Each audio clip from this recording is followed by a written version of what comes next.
आप देख रहे हैं आज तक। नमस्कार, आपके साथ मैं हूं नवजोत रंधावा। गणतंत्र दिवस से पहले सुरक्षा एजेंसियों ने दिल्ली में सुरक्षा बढ़ा दी है।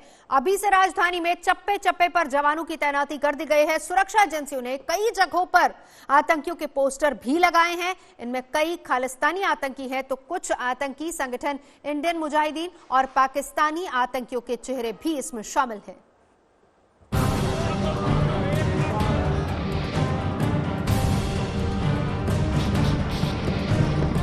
दिल्ली अलर्ट है, चप्पे चप्पे पर जवान मुस्तैद हैं। परिंदा भी पर न मार सके, इसके पुख्ता इंतजाम किए जा रहे हैं। राजधानी में आतंकियों के पोस्टर दिख रहे हैं। अलग अलग इलाकों में कई जगहों पर ऐसे पोस्टर लगाए गए हैं जिन पर आतंकियों की तस्वीरें चस्पा हैं। इन पोस्टरों पर कई खालिस्तानी आतंकियों का चेहरा है तो इंडियन मुजाहिदीन के कुछ आतंकियों की तस्वीरें भी राजधानी के दीवारों पर चिपका दी गई हैं। 26 जनवरी से पहले अपने ठोस एक्शन प्लान पर अमल में जुट गई हैं सुरक्षा एजेंसियां।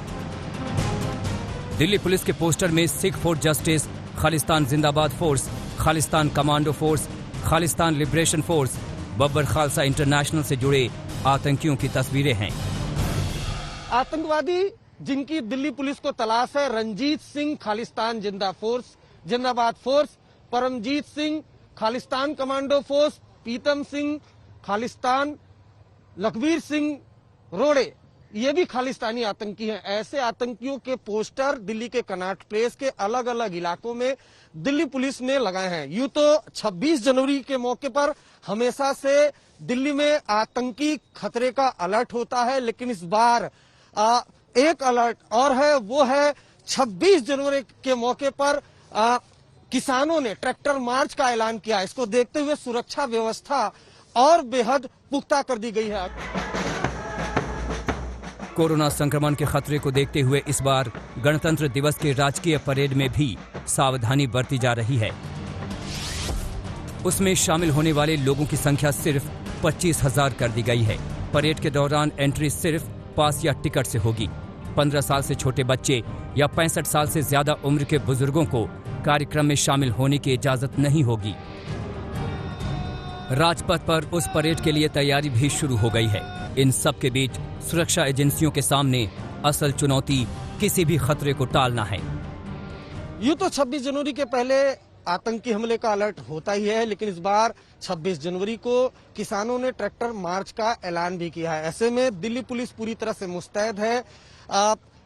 पूरी दिल्ली को किले में तब्दील किया गया है। इसके अलावा जो वांटेड टेररिस्ट हैं, जिसमें खालिस्तानी आतंकी भी हैं, उनके पोस्टर लगाए गए। हमारे साथ एसीपी सिद्धार्थ जैन हैं।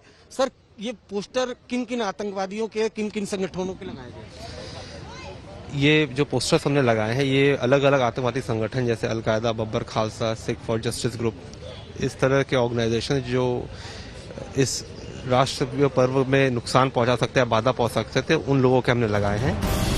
इस बार सुरक्षा बलों के सामने बड़ी चुनौती है। किसान आंदोलन के बीच सिख फॉर जस्टिस नाम के संगठन ने लाल किले पर खालिस्तानी झंडा फहराने का भी ऐलान कर दिया है।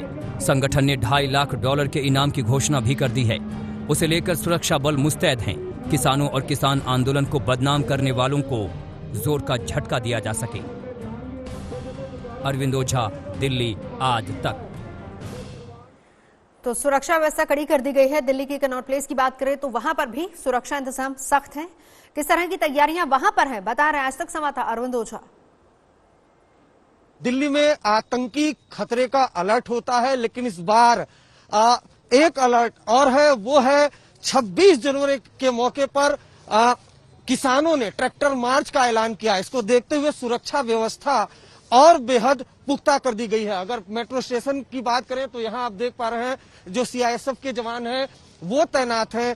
उसके अलावा दिल्ली पुलिस भी पूरी तरह से मुस्तैद है। कनॉट प्लेस की बात करें तो यहाँ पर जो बीएसएफ के जवान हैं उनको भी यहाँ पर तैनात किया गया है। आप देख पा रहे हैं दिल्ली पुलिस की पीसीआर वैन है। उसके ठीक बगल में यहाँ कैमरामैन आलोक को कहें कि वो दिखाएं कि ठीक बगल में जो बीएसएफ के जवान हैं उनको भी तैनात कर दिया गया। इन सब के बीच न सिर्फ खालिस्तानी आतंकियों के पोस्टर लगाए गए हैं, बल्कि जो इंडियन मुजाहिदीन है, अलकायदा है, उन आतंकियों के भी पोस्टर लगाए गए हैं। इसके अलावा दिल्ली पुलिस ने ट्वीट करके बकायदा जानकारी दी है कि राजपथ के आसपास जो लोग भी जाएंगे 26 जनवरी का परेड देखने के लिए, वही लोग जा पाएंगे जिनको इनविटेशन कार्ड इशू हुआ होगा, या फिर उसके अलावा जो उनका पहचान पत्र भी चेकिंग किया जाएगा। लेकिन जो बड़ी बात है कि दिल्ली 26 जनवरी के बहुत पहले से ही किले में तब्दील होना शुरू हो चुकी है। जगह जगह बैरिकेड लगाए गए हैं। खासकर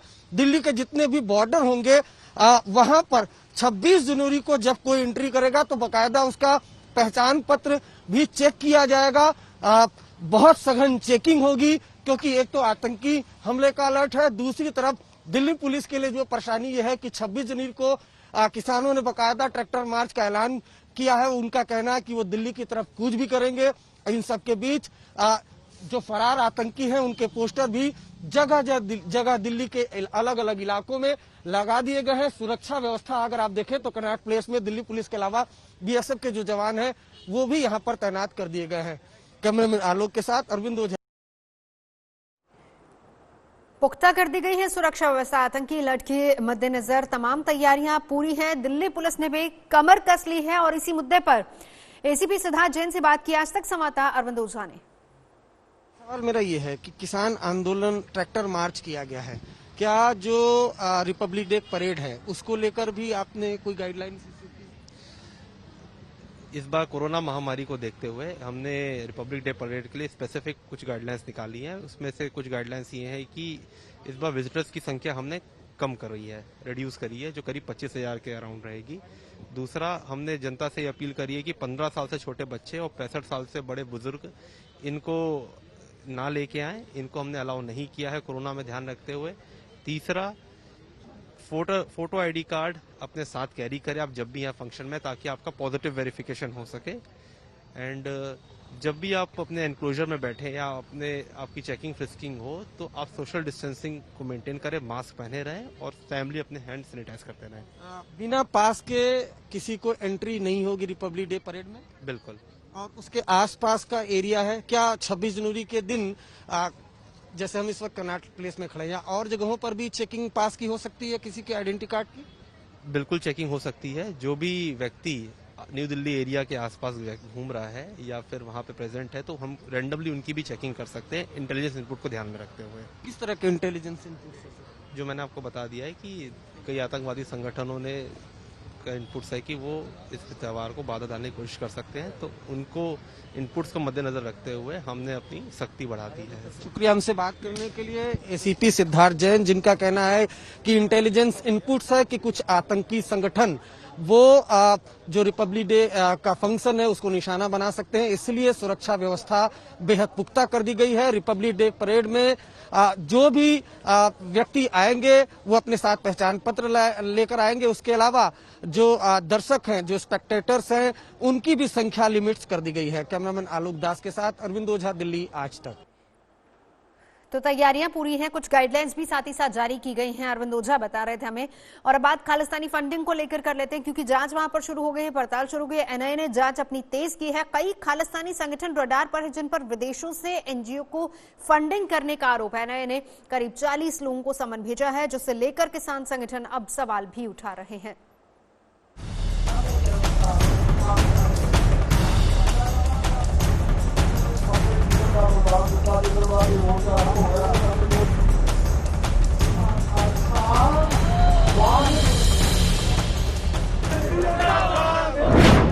खालिस्तानी फंडिंग केस में एनआईए का एक्शन।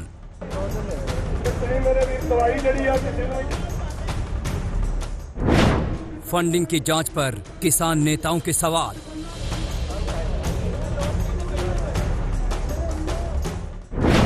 एनआईए के समन पर अब सियासी घमासान।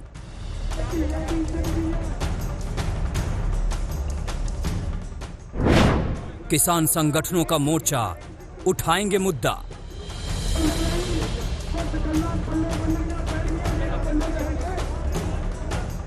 ਇਹ ਜਿਹੜੇ ਨੋਟਿਸ ਭੇਜਣ ਦਾ ਕਾਰਨ ਸਰਕਾਰ ਜਿਸ ਤਰ੍ਹਾਂ ਕਿ ਅਖਲਾਕੀ ਹਾਰ ਜਿਹੜੀ ਆ ਉਹ ਮੰਨਣ ਨੂੰ ਵੀ ਤਿਆਰ ਨਹੀਂ। खालिस्तानी आतंकी संगठन सिख फॉर जस्टिस की फंडिंग के आरोपों में एनआईए ने जांच तेज की तो सवाल उठने लगे हैं। ये सवाल उस नोटिस पर हैं जिसके जरिए करीब 40 लोगों से जांच एजेंसी सवाल जवाब करना चाहती है।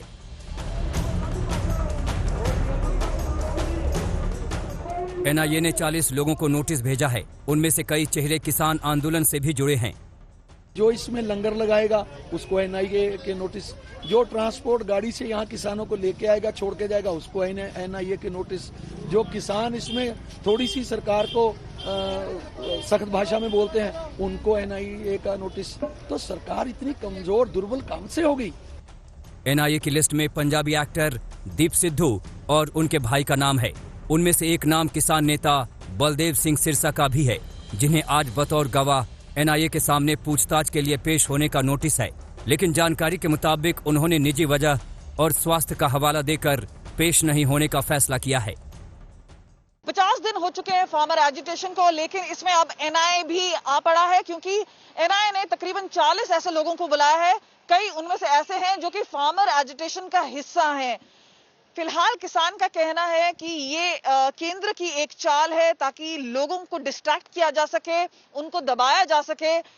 जहां तक सवाल आता है कि किन किन को बुलाया गया, इसमें दीप सिद्धू है, पंजाबी एक्टर हैं, उनके भाई हैं, एक प्रीचर हैं, नट बोल्ट का काम करने वाले एक हैं व्यक्ति। एक्टर दीप सिद्धू का कहना है कि सरकार के इशारे पर एनआईए एक्शन कर रही है। किसान नेताओं में गुस्सा है, वो इसे सरकार की साजिश करार दे रहे हैं। प्रदर्शन कर रहे किसान संगठनों का आरोप है कि कृषि कानून के खिलाफ जारी गुस्से को अलग रंग दिया जा रहा है। सरकार तो ये साजिश कर रहा है, सरकार तो बदले के भावना में काम कर रहा है। जनवादी सरकार को भी ऐसा देखा हमारा देश में कि जन आंदोलन के थोड़ा मदद किया, इसलिए उसको देशद्रोही करार दिया जाएगा, यूएपीए में उसको बुक किया जाएगा। एनआईए के समन को लेकर किसानों में जबरदस्त रोष है। अब वो आगे की रणनीति तैयार करने के लिए बैठक कर रहे हैं। जानकारी के मुताबिक 19 जनवरी को प्रस्तावित बैठक में किसान संगठन इस मसले को भी केंद्र के सामने उठाएंगे। बीच फॉरेन फंडिंग और हवाला का आरोप लगाते हुए एनआईए ने 11 लोगों को सिख फॉर जस्टिस का ये जो पूरा मामला है जिसमें जांच चल रही है उसमें नोटिस दिया है। अब उसको लेकर के किसान संगठन बैठक कर रहे हैं। हालांकि पिछली बैठक में किसानों ने, जो किसान नेता हैं, उन्होंने ये मुद्दा सरकार के सामने उठाया था और हमें जो जानकारी मिली है वो ये कि अगली जो बैठक होगी सरकार के साथ, उसमें भी जो किसान नेता है वो सरकार के सामने इस मसले को उठाएंगे। किसानों का आरोप है कि सरकार आंदोलन को दबाने के लिए किसान नेताओं को, उनके संगठनों को, उनके समर्थकों को परेशान कर रही है, झूठे मुकदमों में या झूठे केस में परेशान करके दबाव बनाना चाहती है। एसएफजे और अन्य खालिस्तानी संगठन नए आरोपों को लेकर दिसंबर में ही रडार पर आ गए थे। 12 दिसंबर को गृह मंत्रालय की बैठक हुई, जिसमें एनआईए, ईडी, आईटी, सीबीआई समेत तमाम एजेंसियों के बड़े अधिकारी शामिल हुए। 15 दिसंबर को एमएचए ने जांच का आदेश जारी कर दिया। एक तरफ जहां किसान अलग अलग दिल्ली के बॉर्डर पर आंदोलन को बढ़ाने के लिए पूरी तैयारियां कर रहे हैं, तो वहीं दूसरी तरफ जांच एजेंसी एनआईए अब एक्शन में है। एनआईए कई किसान नेताओं से पूछताछ करना चाहती है। ये पूछताछ एसएफजे यानी सिख फॉर जस्टिस से जुड़े हुए मामले पर एनआईए करना चाहती है। सूत्रों के मुताबिक विदेशों से खालिस्तानी संगठनों यानी यूके, कनाडा, ऑस्ट्रेलिया और दूसरे देशों से जो पैसा आया है, उस पैसे को लेकर के बड़े स्तर पर जांच करना एनआईए चाहती है। एनआईए ने जांच शुरू कर दी। आरोपों के मुताबिक एसएफजे कई देशों में किसान आंदोलन के समर्थन के बहाने हंगामा कर रहा था। उसके साजिश में Babbar Khalsa international Khalistan Zindabad force, Khalistan tiger force भी शामिल हैं। खालिस्तानी संगठन देश के कई एनजीओ को फंडिंग भी कर रहे थे। खुफिया एजेंसियों के मुताबिक एसएफजे शंभू बॉर्डर के आसपास के लोगों को खालिस्तानी झंडा लेकर प्रदर्शन में शामिल होने के लिए भी उकसा रहा था। सिख फॉर जस्टिस वही संगठन है जिसने 26 जनवरी को लाल किले पर खालिस्तानी झंडा फहराने का ऐलान किया था। ऐसा करने वाले को $2.5 लाख अमेरिकी डॉलर इनाम देने की घोषणा की थी। अब एनआईए ने शिकंजा कसना शुरू कर दिया है। दिल्ली से कमलजीत संधू, आशुतोष मिश्रा और जितेंद्र बहादुर सिंह के साथ आज तक ब्यूरो।